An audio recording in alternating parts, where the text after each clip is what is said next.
Well, let's get back to the subject. Love, Love.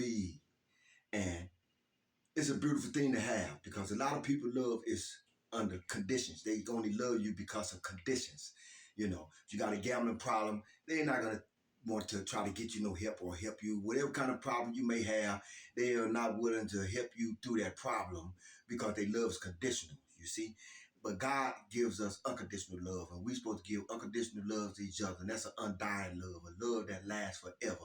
Love never fails, but in people relationships or in marriages, and even in their friendships, the love fail because it's not undying. It's not unconditional. You only love a person under conditions when you could just run off on somebody, even if they just had a gambling problem or whatever kind of problem they have.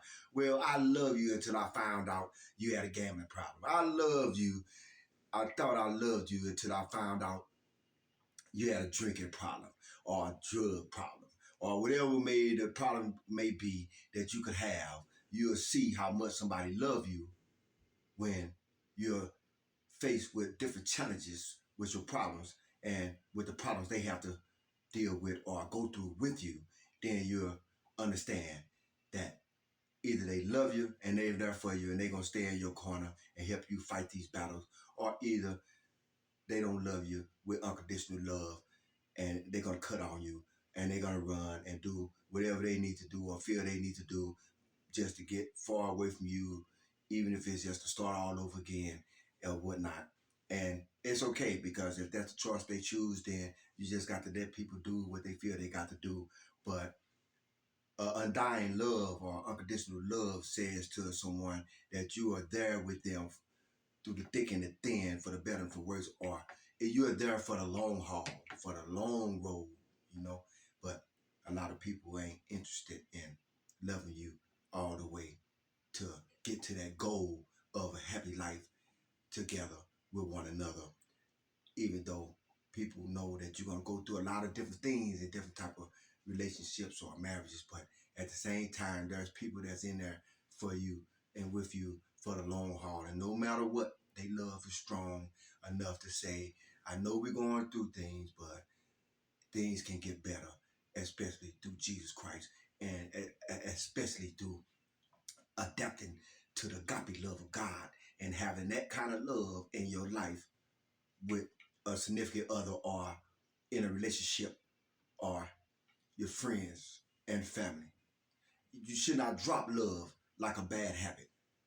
The spirit of love is a powerful divine entity of God, and in love never fails. John 14:15, New Game Version say, if you love me, you'll keep my commandments.